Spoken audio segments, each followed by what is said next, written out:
ಗಣೇಶ ಚತುರ್ಥಿಯ ಹಾರ್ದಿಕ ಶುಭಾಶಯಗಳು. ಗಣೇಶ ಚತುರ್ಥಿಯ ಪ್ರಯುಕ್ತ ನಾನಿವತ್ತು ಬೂಂದಿ ಲಡ್ಡು ತಯಾರಿ ಮಾಡ್ತಾ ಇದ್ದೇನೆ. ಇದು ಕಡಿಮೆ ಇಂಗ್ರೀಡಿಯೆಂಟ್ ಅಲ್ಲಿ ಅತಿ ಸುಲಭವಾಗಿ ಮನೆಯಲ್ಲೇ ಮಾಡುವಂತಹ ಒಂದು ರೆಸಿಪಿ ಆಗಿದೆ.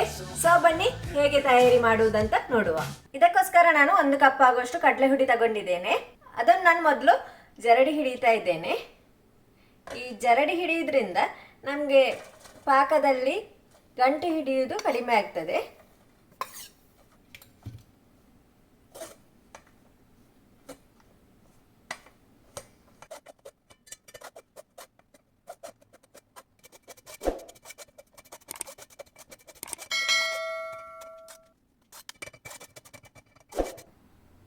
ನೋಡಿ, ಎಲ್ಲ ಹುಡಿ ಜರಡಿ ಹಿಡಿದಿದ್ದೇನೆ. ಇದಕ್ಕೆ ನಾನು 1/4 ಟೀ ಸ್ಪೂನ್ ಆಗುವಷ್ಟು ಉಪ್ಪು ಹಾಕ್ತಾ ಇದ್ದೇನೆ, ಸ್ವಲ್ಪ ರುಚಿಗೆ ತಕ್ಕಷ್ಟು. ಇನ್ನು ನಾವು ಇದಕ್ಕೆ ಸ್ವಲ್ಪನೇ ನೀರು ಹಾಕಿ ಮಿಕ್ಸ್ ಮಾಡುವ. ಒಮ್ಮೆಲೆ ನೀರು ಹಾಕೋದು ಬೇಡ.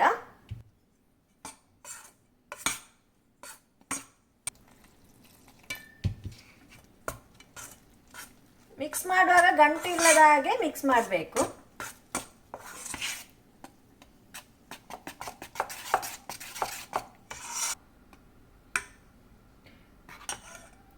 ನೋಡಿ, ಈ ರೀತಿಯಾಗಿ ಪಾಕ ಬಂದ್ರೆ ಸಾಕು. ಜಾಸ್ತಿ ತೆಳು ಆಗ್ಬಾರ್ದು, ಜಾಸ್ತಿ ಗಟ್ಟಿ ಆಗ್ಬಾರ್ದು, ಇಲ್ಲಾಂದ್ರೆ ನಮ್ಗೆ ಬೂಂದಿ ಶೇಪ್ ಅಲ್ಲಿ ಸಿಗುವುದಿಲ್ಲ. ನಾನಲ್ಲಿ ಪಾತ್ರೆಯಲ್ಲಿ ಎಣ್ಣೆ ಬಿಸಿ ಮಾಡ್ಲಿಟ್ಟಿದ್ದೇನೆ. ಎಣ್ಣೆ ಬಿಸಿ ಆಗಿದೆ ಅಂತ ಒಮ್ಮೆ ನೋಡುವ.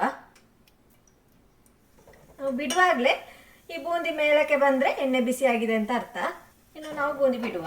ನಾನು ಬೂಂದಿ ಬಿಡ್ಲಿಕ್ಕೋಸ್ಕರ ಈ ರೀತಿಯಾದಂತಹ ತೂತಿರುವಂತಹ ಸೌಟನ್ನು ತಗೊಂಡಿದ್ದೇನೆ. ನಮಗೆ ನಾರ್ಮಲಿ ಮಾರ್ಕೆಟಲ್ಲಿ ಬೂಂದಿ ಬಿಡುವಂತಹ ಸೌಟೆ ಸಿಗ್ತದೆ. ಇಲ್ಲದಿದ್ರೆ ಈ ರೀತಿಯಾದಂತಹ ತೂತು ಸೌಟು ತಗೊಂಡ್ರೆ ಸಾಕು. ಹಾಗೆ ಬೂಂದಿ ಬಿಡುವಾಗ ಸೌಟನ್ನು ಸ್ವಲ್ಪ ಮೇಲಕ್ಕೆ ಎತ್ತಿ ಬೂಂದಿ ಬಿಟ್ಟರೆ ಆಯಿತು. ಇಲ್ಲಾಂದ್ರೆ ನಮಗೆ ಸರಿಯಾಗಿ ಶೇಪು ಸಿಗುವುದಿಲ್ಲ. ಈ ರೀತಿಯಾಗಿ ಸ್ಪ್ರೆಡ್ ಮಾಡಿ ಎಲ್ಲ ಕಡೆ ಬಿಡಬೇಕು.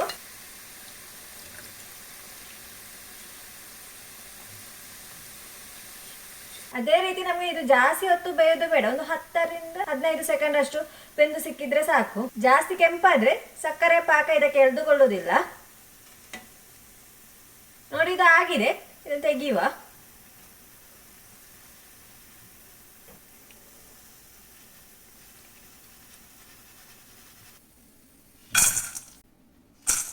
ಇನ್ನು ಉಳಿದ ಹಿಟ್ಟನ್ನು ಕೂಡ ಈ ರೀತಿಯಾಗಿ ಬೂಂದಿ ಮಾಡಿ ತೆಗೆಯುವ.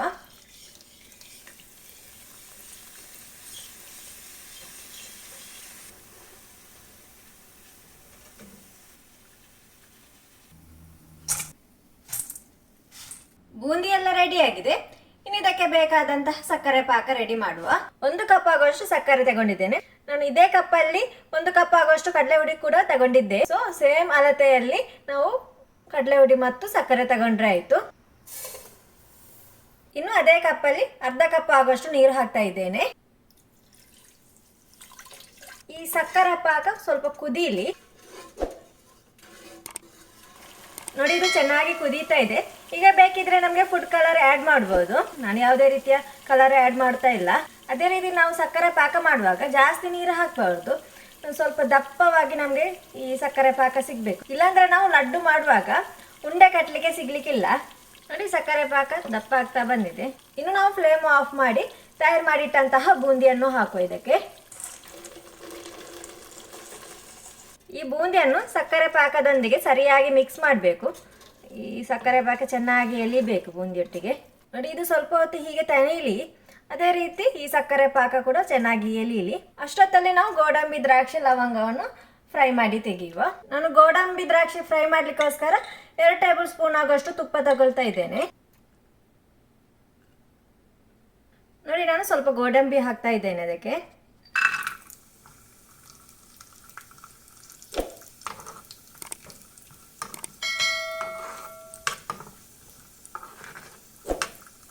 ನೋಡಿ, ಕಲರ್ ಚೇಂಜ್ ಆಗ್ತಾ ಬಂದಿದೆ.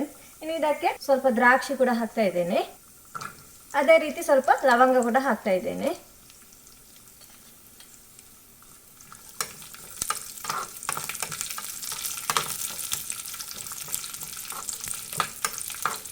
ಇನ್ನು ನಾವು ಈ ತುಪ್ಪದ ಜೊತೆಗೇನೆ ಬೂಂದಿ ಹಾಗೂ ಸಕ್ಕರೆ ಮಿಕ್ಸಿಗೆ ಹಾಕುವ.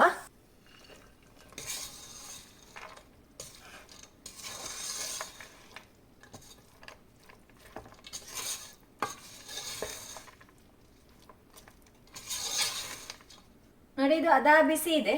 ಇದನ್ನು ನಾವು ಉಂಡೆ ಮಾಡಿ ತೆಗೆಯುವ.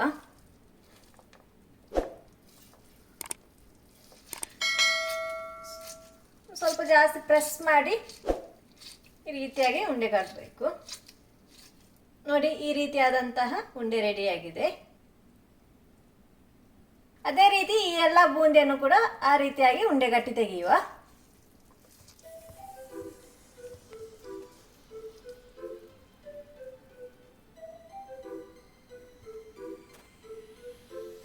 ನೋಡಿ ರುಚಿಯಾದಂತಹ ಬೂಂದಿ ಲಡ್ಡು ರೆಡಿಯಾಗಿದೆ. ಕಡಿಮೆ ಇಂಗ್ರೀಡಿಯೆಂಟ್ಸ್ ಅಲ್ಲಿ ಸುಲಭವಾಗಿ ಮನೆಯಲ್ಲೇ ನಮಗೆ ಮಾಡಬಹುದು.